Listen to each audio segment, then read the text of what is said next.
Salam, bugün taim sınaq toplusundan ümumi sınaq 1-in izahını verirəm. Burada qapalı qab göstərilib və altında siçandır, göbələkdir və bunların qidalanması üçün qida və minerallı su var. Lakin qapalı qab olduğu üçün oksigen burada azlıq eləyəcək. Ona görə də bunların məhv olmaması üçün biz qapalı qabın altına hansı canlıları əlavə etməliyik? Belə bir sualdır. Burada işığın olduğunu görürük. Deməli, qapalı qabın altına yaşıl bitkilər əlavə edəriksə, fotosintez prosesi gedər, nəticədə oksigen qazı ayrılar və bu canlıların yaşaması üçün müəyyən müddət bir mühit yaranmış olacaq. Ona görə də bu cavabların içərisində erkək qırğı və yaşıl yosun, yaşıl bitkilərə aid olduğuna görə, fotosintez etmək qabiliyyətinə malik olduğuna görə biz bu cavabı götürürük. İkinci sualda verilən genotiplərin hansında crossingoverin baş verməsi qametlərin say müxtəlifliyini çoxalmır? Deməli, biz burada görürük ki, baxın, A, B, C və Y variantlarında böyük A, kiçik A, böyük B, kiçik B. Yəni, burada crossingover gedərsə, qametlərin növ müxtəlifliyi artır. Amma D variantını görürsünüz, kiçik A, kiçik A, böyük B, böyük B. Yəni, burada hamısı homoqamet olduğuna görə və heç bir müxtəliflik verməyəcək bizə. Yəni, böyük A ilə kiçik A yerini dəyişsə, kiçik A ilə kiçik A yerini dəyişsə nə olar? Böyük B ilə böyük B yer dəyişmə eləsə nə olar? Yəni, gen mübadiləsi eləsə nə dəyişər? Heç bir şey dəyişməyəcək. Ona görə də D variantında crossingoverin baş verib verməməsi qametlərin növ müxtəlifliyinə heç bir təsir göstərməyəcək. Deməli, doğru cavab olacaq D variantı.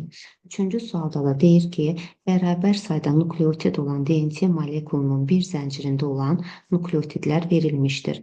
Hansı DNT molekulunun ərimə faizi ən aşağıdır?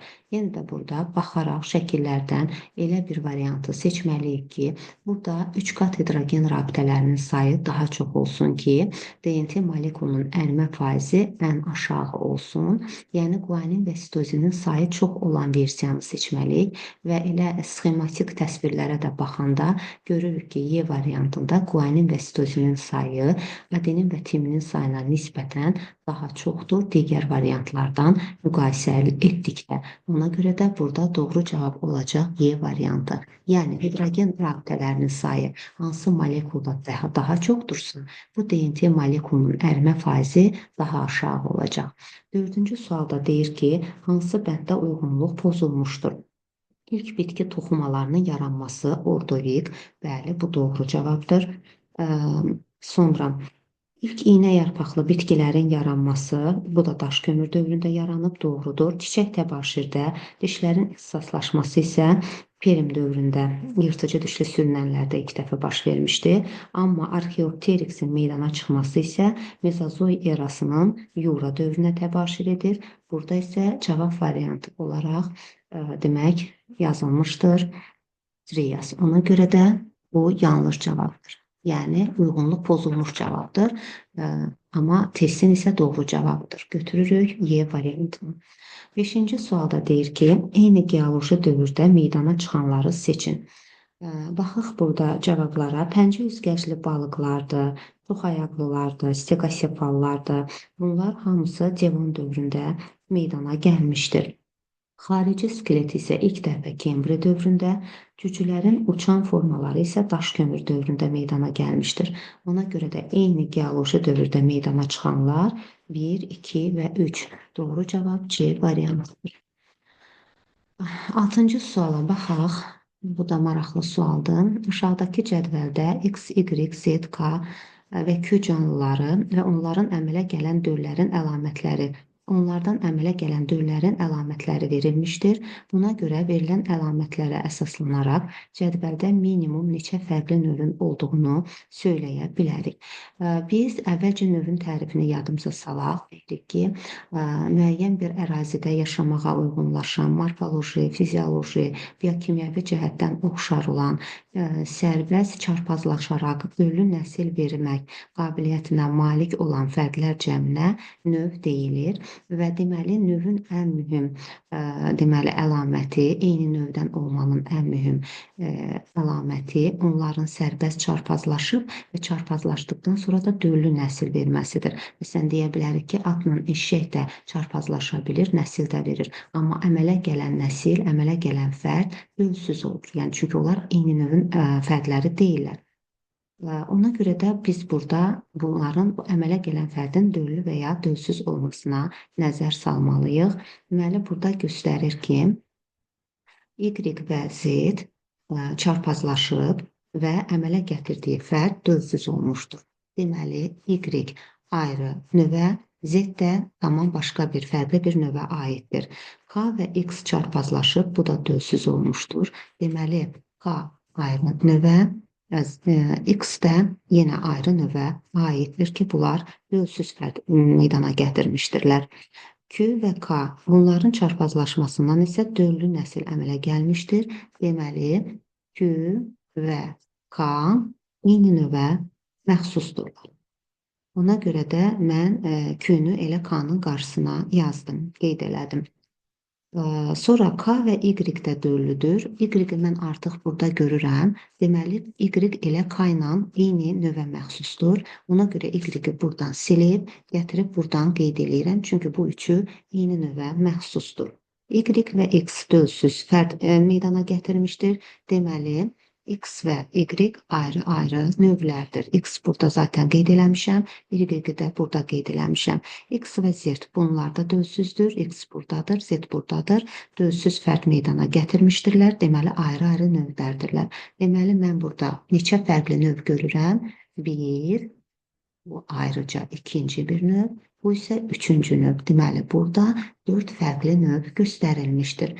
Doğru cavab B variantı. 7-ci sual.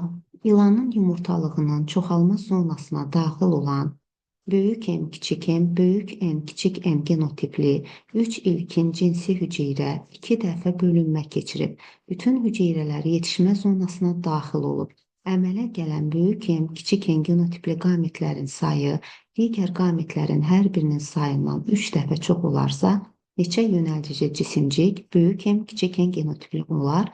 Genlər ilişikli deyil. Buradan yazaq. Deməli, yumurtalığın yetişmə zonasına 3 ilkin cinsi hüceyrə daxil olub və 2 dəfə bölünmə keçirilib. Çoxalma zonasında mitoz bölünmə gedir. 2 dəfə bölünmə gedirsə, 2 üstü 2 və başlanğıc hüceyrə sayı da 3-dürsə, deməli onu da 3-ə vururam. Eyni bakteriya müxbilələrində olduğu kimi həll edirik. 2 üstü 2, 4, 4 vur 3, 12. Deməli, 12 hüceyrə əmələ gələr. Sonra bu hüceyrələr hamısı yetişmə zonasına daxil olursa, yetişmə zonasına, yumurtalığın yetişmə zonasına bir hüceyrə daxil olanda bir qamet 3 yönəldici cisimcik əmələ gəlir. Deməli, 12-si daxil olubsa, 12 qamet 36 dənə də yönəldici cisimcik əmələ gələr. Və deyir ki, bunun genotipi böyük M, kiçik M, böyük N, kiçik N'dir. Bu mənə neçə sort qamət verə bilər maksimum? Əgər ilişiklik yoxdursa, deməli 2 üstü 2-dən 4 sort qamət verə bilər. Hansı qamətləri verə bilər? Böyük M, kiçik böyük N, böyük M, kiçik N, kiçik M, böyük N və kiçik N qametlərini verə bilər. Və deyir ki, əmələ gələn N genotipli qametlərin sayı digər sort qametlərin sayından 3 dəfə çoxdur. Yəni, qametlərin, bu 12 dənə qametin 4 sort qametin 4-ünü də əmələ gətirmişdir. Amma, məsələn, digərləri X qədərdirsə, böyük N genotipli onların hər birindən 3 dəfə çoxdur, yəni 3X qədərdir. Deməli, 6X-i 12-yə bərabər eləsəm, tənlik kimi bunu, deməli, 2 ədəd digər qametlərdən, yəni böyük M, kiçik N, kiçik M, böyük N, kiçik M, kiçik N qametlərindən, amma 6 ədəd, 3 vur 2, 6 ədəd böyük M, kiçik N əmələ gələcək. Digərləri isə digər sort qametlərdir. Yəni, baxın, bu qametlərin hər birindən 2 dənə əmələ gəlib, bu qametlərdən 2 olmaqla bunlar əmələ gəlib, 6-sı isə, bax, bu genotipdədir. Böyük M genotipindədir. Aha, sonra nə soruşur məndən? Deyir ki, neçə yönəldici cisimcik büyük M, kiçik n genotipli olar. Böyük M, kiçik n genotipli olar. Deməli, qametlərdən əmələ gələn ümumi hüceyrələrdən daha doğrusu neçə hüceyrə əmələ gəlib? Cəmi 12 qamet, 36 yönəldici cisimcik. Yəni 48 dənə hüceyrə əmələ gəlib. Əmələ gələn hüceyrələrin 4-dən biri, baxın, hər bir qametin yaranma ehtimalı 4də 1 ehtimallandır. 4-dən biri, yəni 12 ədədi olacaq böyük N, kiçik n genotipli və böyük M, kiçik n genotipli deməli hüceyrələrdən ikisi qametlərdədir. Biz artıq bunu hesablamışıq. Deməli 12-dən ikisi əgər qametə düşürsə, yerdə qalan 10-u yönəldici cisimcikdə olacaq. Bizdən də soruşur ki, neçə yönəldici cisimcik böyük M, kiçik n genotipli olar. Deməli, doğru cavab 10-dur. Və 7-ci sualda da sualın cavabı C variantı olacaq. Sonra 8-ci sual deyir ki, verilmiş qida zəncirində 3-cü dərəcəli konsumentin, baxın bu produsentdir, bu birinci, siçan birinci, ilan ikinci, qartal isə 3-cü dərəcəli konsumentdir. Və deyir ki, onun bədəninin qurulmasına 200 kilojul enerji keçmişdir. Və deyir, bitkinin üzərinə düşən enerjinin miqdarı bu enerjidən minimum neçə kilojul, neçə dəfə çoxdur. Aha. Deməli, minimum neçə dəfə çoxdur deyirsə, biz də bilirik də enerji 5-20% keçir. 5% 20də 1 deməkdir, 20% 5də 1 deməkdir. Bunun ən rahat yolu, əgər biz minimumu tutmaq istəyiriksə, deməli, əgər geriyə qaydırıqsa, bax bu istiqamətdə sola doğru qaydırıqsa, deməli, minimum rəqəm tapmaq üçün 5-ə vura-vura gedəcək. Maksimum tapmaq istəyirdiksə, 20-yə vura-vura gedəcəkdik. İndi 5-ə vuracam ki, mən burada minimum deyir çünki. 200-ü vururam 5-ə, eləyir 1000 ilanın bədənində. Təzədən vururam 5-ə, eləyir 5000 sıçanın bədənində.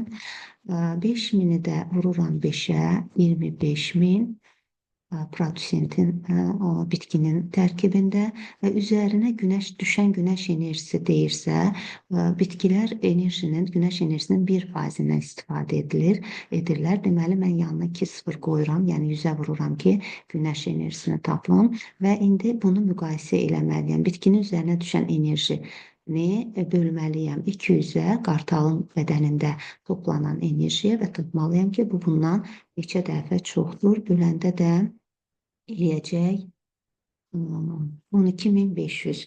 Deməli, doğru cavab burada olacaq 12500 C variantı. Bəli. Sonra 9-cu sualda deyir ki, hansı fenotipli qan qrupuna malik ana ilə atanın nikahından doğulan uşaqların heç biri valideynlərin qan qrupunu daşıya bilməz. 1 ilə 3-ün bu nikahından doğulan uşaqlar, məsəl üçün yazsaz da görəcəksiniz ki, məsələn, O-nu çarpazlaşdırıram, tutaq ki, B-O ilə, 3-cü qan qrupu ilə, buradan O da yarana bilər, B-O da, yəni həm 1, həm də 3-cü qan qruplu, yəni valideynlərin qan qrupuna malik uşaqlar doğula bilər.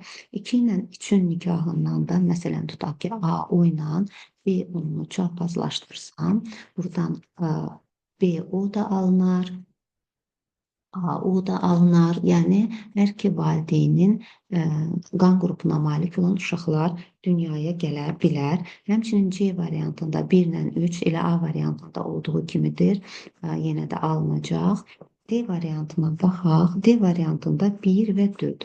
Birinci qan qrupu O, 4-cü qan qrupu isə AB ilə işarə edilir. Buradan doğulan uşaqlar ya A-O, ya da B-O qan qrupuna malik olacaq və gördüyümüz kimi heç biri valideynlərinin, doğulan uşaqların heç biri valideynlərinin qan qrupunu daşıya bilmədi. Ona görə də burada doğru cavab D variantı olacaq. 10-cu sualda hansı bitkinin gövdəsinin vəziyyəti şəkildə göstərilən kimidir? Baxıram ki, bu ya sarmaşan ya da dırmaşan gövdə ola bilər, yəni lian formalı gövdədir. Amma əgər bığcıqdan istifadə eləmirsə dayağa belə deyim də qalxmaq üçün, demək burada sarmaşan gövdəli bitkini seçməliyik. Daş sarmaşığıdır. Bu dırmaşan gövdədir, noxuddur, dırmaşan gövdədir, yemişlə üç yarpaq yonca bunlar ümumiyyətlə sürünən gövdədir. Ona görə burada cavab versiyası çöl sarmaşığıdır və çöl sarmaşığı sarmaşan gövdə olduğu üçün deməli şəkildə göstərilən kimi gövdənin vəziyyətidir. Sonra gəlir 11-ci sual. 11-ci sualda deyir ki, cədvələ əsasən x plus y ifadəsinin qiymətini tapın. Bu bakteriyalara aid məsələdir. Elə buradan yazarıq. Başlanğıc bakteriya sayı x-dir. 1 saatda bölünməyə məruz qalan maksimum fərd sayı 28-dir. Demək, maksimum fərd sayı deyirsə, deməli 20 dəqiqədən bir bölünmə getmişdir və 1 saat 60 dəqiqədir. 60 dəqiqənin içərisində 3 dənə 20 dəqiqə var. 60-ı bölürəm 20-yə. Baxıram ki, 3 nəsil əmələ gəlmişdir. Deməli, əmələ gələn bakteriya 2/3-dür və bölünməyə başlanğıc bakteriyaya da x-dir, bilmirəm nə qədərdir, vurmalıyam mütləq şəkildə və bölünməyə məruz qalan deyirsə, həm də başlanğıc sayı çıxmalıyam bu əmələ gələnlərdən və bu cavab 28-ə bərabərdir deyir. Tənliyi həll edirəm. 8x çıx x eləyir 7x, 7x 28-ə bərabərdir. Deməli, x bərabərdir 4-ə. Deməli, başlanğıc sayı mən tapdım. X-i tapdım, bu 4-dür. 2 saatdan sonra əmələ gələn fərd sayını soruşur. 2 saat 120 dəqiqədir. 120-ni bölürəm 20-yə 6 nəsil. Deməli, 2/6 bakteriya və bir də başlanğıc sayı, yəni 4-ə də vurmalıyam. 8, 19, 64. 64'ü də 4'ə vuranda 16 bölüyatda 256. Deməli, y-i də tapdım 256 və bizdən x-la y-in cəmini istəyir. 256-nın üzərinə 4 gələndə mənə 260 cavabını verəcək. Bu da 11-ci sualda D variantındadır. Demək ki, doğru cavab burada D variantı olacaq. 12-ci sual. Ana bətnində ikisi qız, biri oğlan olmaqla 3 əkiz döl 2 ciftin içərisindədir. Aha, deməli, bunu bu yenə təmizləyim. 3 əkiz var, ikisi qızdır, biri oğlandır. Amma 2 ciftin içərisindədir. Deməli, buradan belə bir nəticə çıxır ki, bu 2 uşaq eyni yumurta əkizidir və bunlar eyni cinsiyyətli olduğuna görə mən 2 qızın ikisini də eyni ciftin içərisində göstərəcəm. Biri isə oğlandır, deməli o oğlan da digər ciftin içərisində göstəriləcək. Deməli, burada 3 uşaq, ikisi eyni yumurta əkizi, biri isə müxtəlif yumurta əkizidir. Qızlar eyni, oğlan isə müxtəlif yumurta əkizidir. Və bu əkizlərin əmələ gəlməsində iştirak edən qametləri gəlin göstərək. Eyni yumurta əkizlərinin əmələ gəlməsində bir dənə yumurta hüceyrə, hansı ki X daşıyacaq və bir dənə də spermatozoid, hansı ki o da X daşıyacaq. Çünki qız uşaqları dünyaya gəlib. Oğlan uşağının dünyaya gəlməsində bir dənə yumurta hüceyrə X daşıyacaq və bir dənə də spermatozoid, amma spermatozoid Y daşıyacaq. Çünki oğlan uşağı dünyaya gəlmişdir. Burada X xromosomlu qametlərin 1, 2, 3 dənədir. X xromosomlu qametlər, Y xromosomlu qametlərə bu da 1 ədəddir. Nisbəti deməli cavab olacaq 3-ün 1-ə. Doğru cavab burada 12-ci sualda olur. D variantı. 3-ün 1-ə. 13-cü sual. 13-cü sual nəsil ağacıdır. Verilmiş sxemdə hansı rəqəmlərlə verilmiş insanların qan qrupunun heterozigot olduğunu mütləq şəkildə söyləmək olar. Gəlin baxaq. Deməli, birinci burada görürük ki, bir rəqəmi ilə göstərilən insanın nikahından doğulan uşaqlar həm A, həm də B olmuşdur. Deməli, əgər bu oğlan, 3 rəqəmli oğlan anasından A-nı götürübsə, A qan qrupu olması üçün atasından mütləq şəkildə O-nu götürməlidir. Deməli, bura bir O yaza bilərəm. Bu ata B-O genotiplidir və həmçinin də qızları B genotiplidirsə, atasından B-ni alıbsa, deməli B olması üçün anasından da O-nu almalıdır. Deməli, o bir rəqəmi ilə göstərilən mütləq şəkildə A-odur, yəni heterozigot. Və əmələ gələn uşaqlardan da 3 olacaq A-O, bu AB-dir, qız isə olacaq B. Deməli, 1 və 3 mütləq şəkildə artıq heterozigot olduğunu gördük.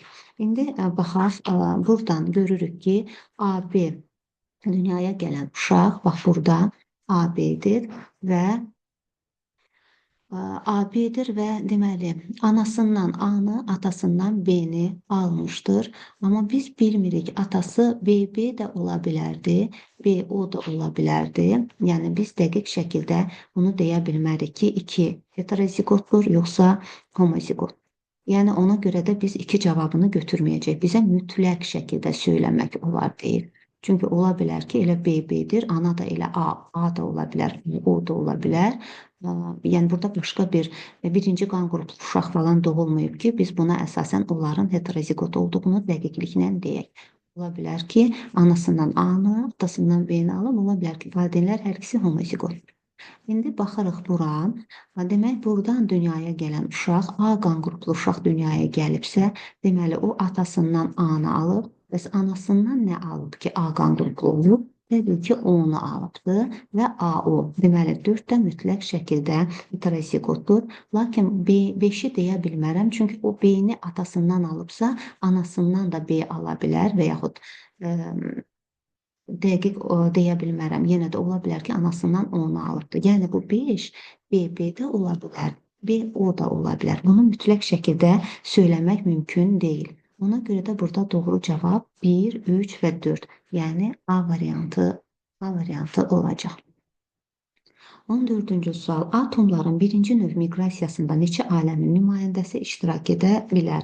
Atomların birinci növ miqrasiyasına aiddir mikroorqanizmlər, bir hüceyrəlilər və onu da biz 4 aləmin 4-ündə də rast gələ bilirik. Ona görə də burada doğru cavab D variantı olacaq. 15-ci sual. Şəkildə verilmiş refleks dövrüsü haqqında hansı fikirlər yanlışdır? Demək, X-da işıq qıcıqlarını qəbul edən reseptorlar buynuz qişada yerləşir. X burada gözdür. İşıq qıcıqlarını qəbul edən reseptorlar gözdə torlu qişada yerləşir. Torlu qişada. Burada isə nə yazır? Buynuz qişa yazır. Ona görə də bir variantı yanlışdır. Bizdən də yanlış istəyir. Demək ki, biri götürəcəyik. Sonra deyir ki, zetin tərkibində həm boz, həm də ağ maddə daxildir. Zet nədir burada? Mərkəzdir. Mərkəzdə də bəli, boz və ağ maddə ola bilər. Doğrudur, bunu götürmürük. 3-də deyir ki, M hissi neyronun aksonlarından təşkil olunmuşdur. M hərəki neyrondur. Mərkəzdən işçi orqana ötürür impulsları. Burada isə hissi yazdığına görə yanlışdır. Deməli, 3-ü də götürəcəm. 4-də yazır ki, Y sadə refleksdə iştirak etmir. Y nədir? Y hissi neyrondur. Sadə refleksdə hissi neyron iştirak edir. Sadə refleksdə iştirak etməyən ara neyrondur. Ona görə bu cümlə yanlışdır və mən 4-ü götürəcəm. N işçi orqandır. Bəli, N işçi orqandır. Burada göstərilmişdir və ona görə də burada yanlışları istədiyinə görə doğru cavab 1, 3 və 4 B variantı olacaq. Gəlirik 16-cı suala. Deməli, burada oyun fəqərələrinin sayı şimpanzedə 7 ədəddir. Qan qruplarının sayı 4 ədəddir. Qabırğalarının sayı 13 cüt, yəni 26 ədəddir. Homo fəqərələrinin minimum sayı. Deyir ki, 5-6 fəqərə ola bilər. İnsana bənzər meymunlarda homo fəqərələrinin sayı minimum dediyinə görə 5-lə götürürük. 30, 37, 42. Doğru cavab A variantı. 16-cı sualda onların cəmi 42 olacaq. 17-ci sual. Zambaq çiçəklər fəsiləsinin nümayəndələrinin çiçəkləri 2 qat çiçək yanlığına malikdir. Xeyr, onlar biləpəllər sinfinə aiddir. Sadə çiçək yanlığıdır. Dişicikləri 2 yox, 3 ağızcıqlıdır. Erkəkcikləri saplaqlıdır, saplaqsız deyil. Meyvələri qutucuq meyvə yox, gilə meyvədir. Yumurtacıq sayı ə, yalnız qutucuq meyvədir deyir. Hə, yalnız qutucuq meyvədirsə səhvdir də. Orada qutucuq meyvə də ola bilər, gilə meyvə də ola bilər. Eyni badımcan çiçəklər fəsiləsində olduğu kimidir, zambaq çiçəklər fəsiləsində. Y variantında deyir ki, yumurtacıq sayı dişicik sayından çoxdur. Əgər yumurtacıq sayı dişicik sayından çoxdursa, bu deməkdir ki, bu çox toxumludur və zambaq kimilərdə də qutucuq meyvə və gilə meyvə, biri şirəli çox toxumlu, biri də quru çox toxumlu meyvədir. Deməli, bu doğru cavabdır. Deməli, Y variantı burada olur, doğru. 18-ci sual. 18-ci sualda deyir ki, ATF molekulunda fosfat turşu. Deməli, bir ATF molekulunda 3 dənə fosfat turşu qalığı, 2 dənə də makroergik rabitə olur. Cəmi 5 dənə olur. Burada isə deyir 25-dir. 25-i bölürəm 5-ə, tapıram ki, 5 mol ATF-dən söhbət gedir. Və 1 mol ATF-də 2 makroergik rabitə olduğu üçün, hər biri də 40 kJ enerji saxladığı üçün 1 mol ATF-də 80 kJ enerji var. Bizdə 5 mol ATF olduğuna görə 5-i vururam 80-ə, eləyir 400 kJ. Doğru cavab B variantı. 19-cu sual. Öz-özünə tozlanan çiçəkli bitkinin endosperm hüceyrəsinin xromosom dəsti 6N olarsa, mərkəzi hüceyrəsi hansı xromosom dəstinə malik olar? Endosperm deməli mərkəzi hüceyrə ilə sperminin mayalanmasından əmələ gəlmiş olur. Yəni burada 4N olacaq mərkəzi hüceyrə, 2N olacaq spermi. Belə deyirik də, Laploro dildə ananın hamısı, atanın yarısı, amma burada elə öz-özünə tozlanan bitkidir. Yəni ana və ata fərdlərdən heç danışmırıq biz. Çarpaz tozlananlar adətən belə deyirik. Deməli, burada da 6N olması üçün mərkəzi hüceyrə olacaq tam 4N, spermi olacaq onun yarısı qədər 2N və cavab olacaq bizdən mərkəzi hüceyrəni soruşduğu üçün 4N. Doğru cavab 19-cu sualda D variantı. Ulurtrix 20-ci sual. Ulurtrix yosununun qametinin, qamçısı sporu və zoosporların əmələ gəlməsində hansı bölünmələr baş verir? Deməli, qametləri mitoz bölünmə nəticəsində, sporlar meyoz bölünmə nəticəsində, zoosporlar isə mitoz bölünmə nəticəsində yaranırlar və burada da o cür cavab mitoz, meyoz, mitoz cavabı Y variantındadır. Bəli, 20-ci sualda doğru cavab Y variantı.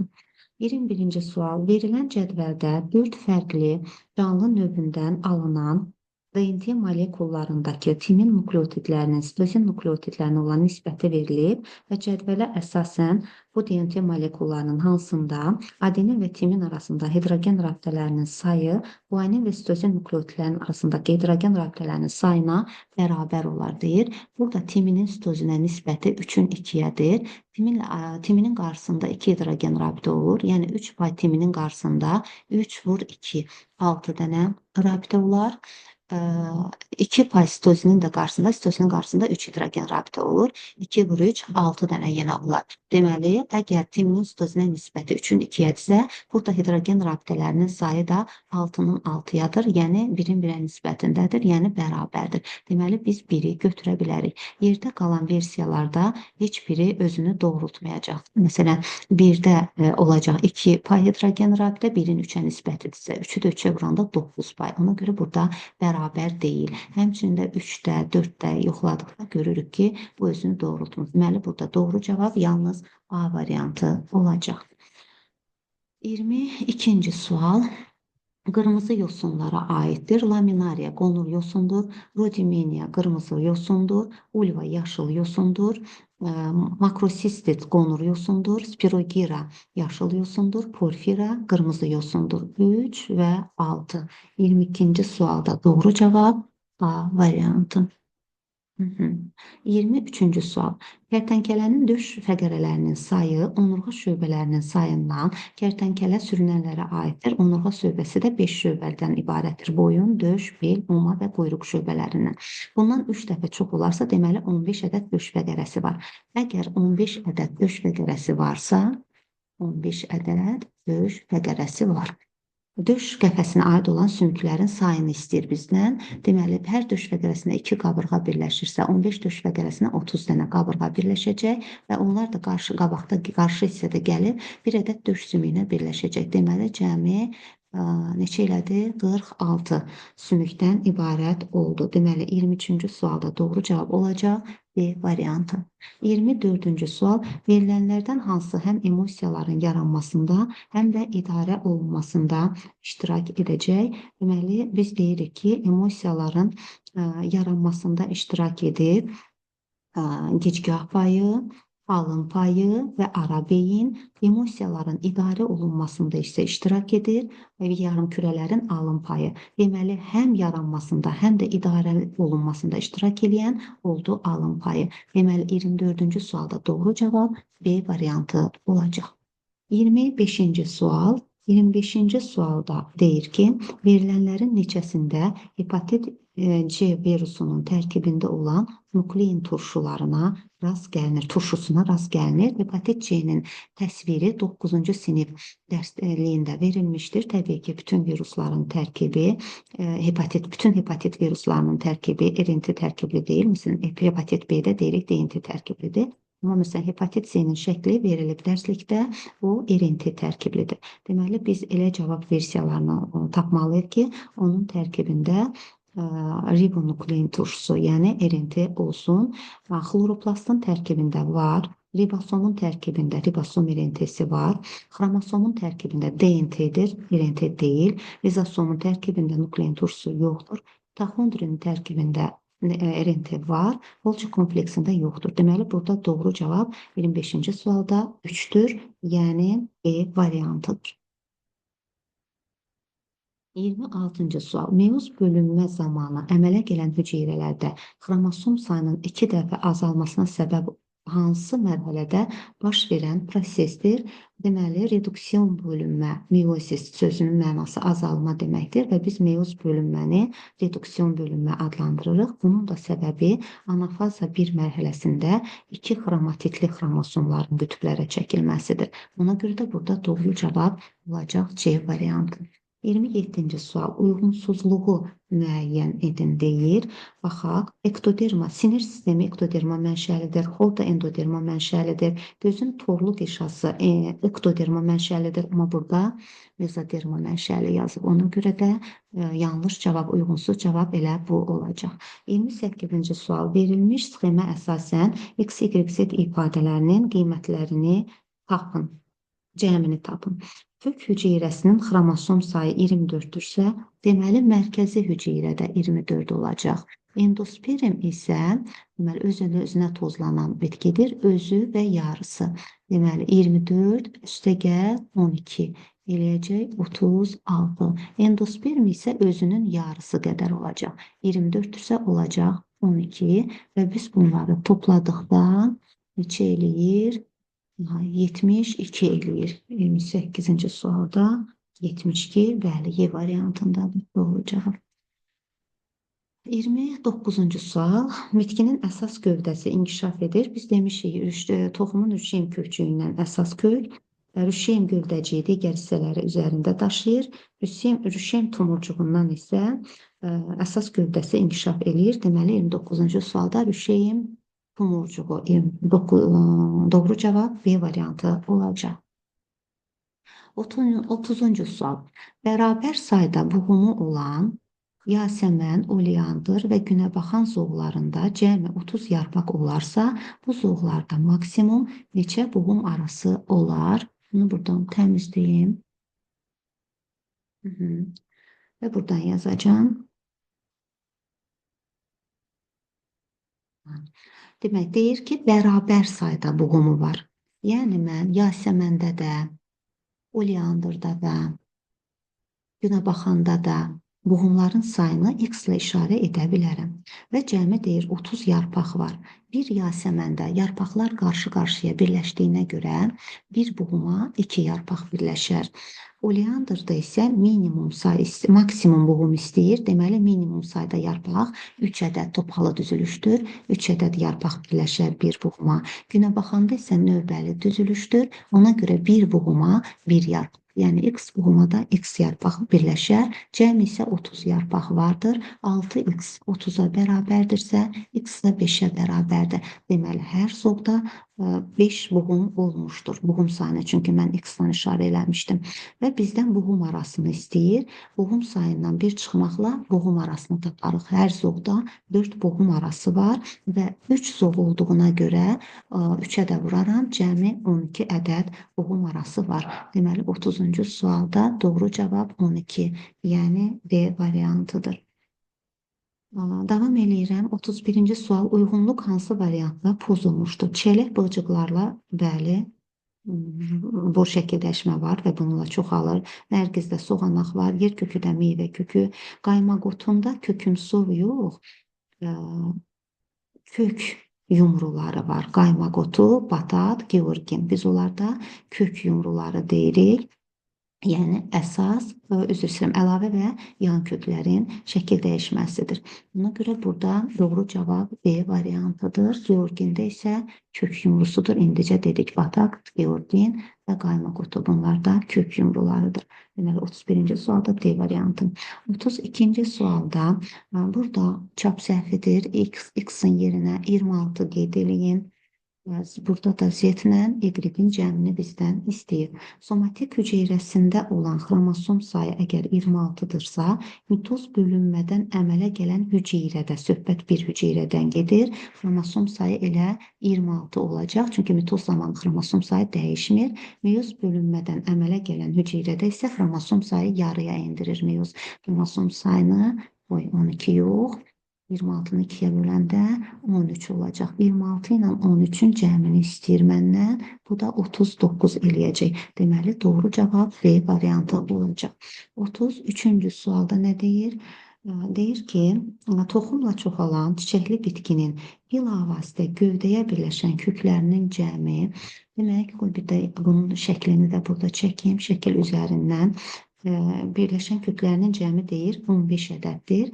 Deməli, gövdəyə yan hissələrdən, baxın, tutaq ki, bu olsun bir gövdə, gövdəyə yan hissələrdən əlavə köklər birləşir. Aşağı hissədən isə əsas kök birləşir. Çünki toxumla çoxaldılmışdır deyir. Toxumla çoxalıbsa mütləq onun bir ədəd əsas kökü vardır. Və bu köklərin cəmi deyir 15 ədəddir. Deməli, 15 ədəd kökdən bir dənəsi əsas kök, yerdə qalan 14 ədədi isə əlavə kökdür. Və deyir ki, bu bitkilərdə yan köklərin cəmi əlavə köklərin cəmindən 2 dəfə artıq olarsın. Yəni 14 dənə əlavə kök varsa, 2 dəfə çox, 28 dənə də yan kök var deməkdir. Bitkinin bütün köklərinin cəmini tapın. Bütün köklərinin cəmi 28 dənə yan kökün üzərinə 15 dənə də əlavə və əsas kökləri gəlsən, bir yadda 43 ədəd. Bəli, 43 ədəd deməli bütün köklərin cəmi olacaq. Deməli, 33-cü sualda doğru cavab olacaq Y variantı. Y variantı. 34-cü sual. Verilmiş yeraltı şəkil dəyişmənin əmələ gəlməsində iştirak edir. Şəkildə göstərilən kök yumrusudur və kök yumrusunun da əmələ gəlməsində əlavə və yan köklər iştirak edəcək. Doğru cavab B variantı. 35-ci sual. Orakvari anemiya xəstəliyinə görə daşıyıcı ana ilə, deməli, orakvari anemiya ilə talassemiya kimidir.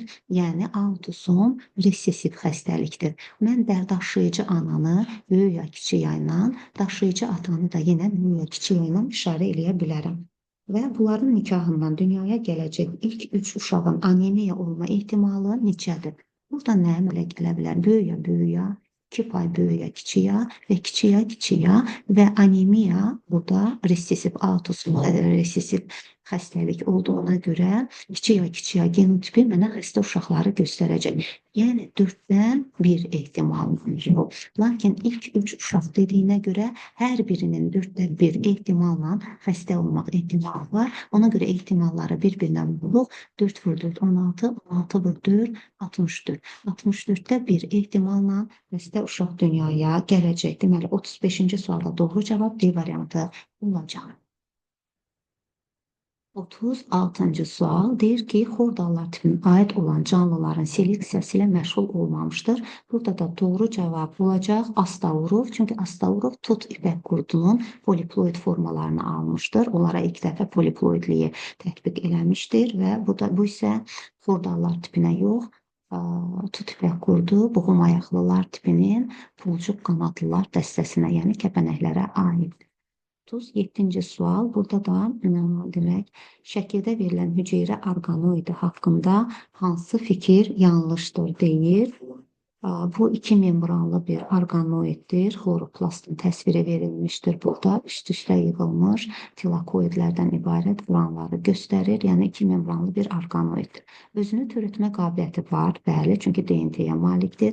Membranlarında cəmi 2 lipid cərgəsi olur. 2 membranlı orqanoid olduğuna görə 2 yox, 4 lipid cərgəsi olur. Deməli, B variantı yanlışdır. Üzüm maddə sintez edir, bəli, edir. Glukoza və ATF sintez edir. Karbon qazından istifadə edir, bəli, su və karbon qazından istifadə edərək qeyri-üzüm maddələrdən üzüm maddə əmələ gətirir. Özünə məxsus zülal sintez edir, bəli, əmələ gətirdiyi karbohidratlardan həm də öz zülallarını və yağları sintez edə bilir. 39-cu sual. Mikroorqanizmlərin forma və quruluşunu, qidalanmasını öyrənən mikrobiologiya sahəsi hansıdır deyir. Burada olacaq ümumi biologiya, ümumi mikrobiologiya daha doğrusu. 39-cu sual. Eritrositlərin oksigen qazını özünə birləşdirməyə uyğunlaşması, bu da yenə uyğunlaşmalar 11-ci sinif dərsliyində bu cümlə var. Bu uyğunlaşmanın biokimyəvi uyğunlaşma növüdür. Doğru cavab olacaq B variantı.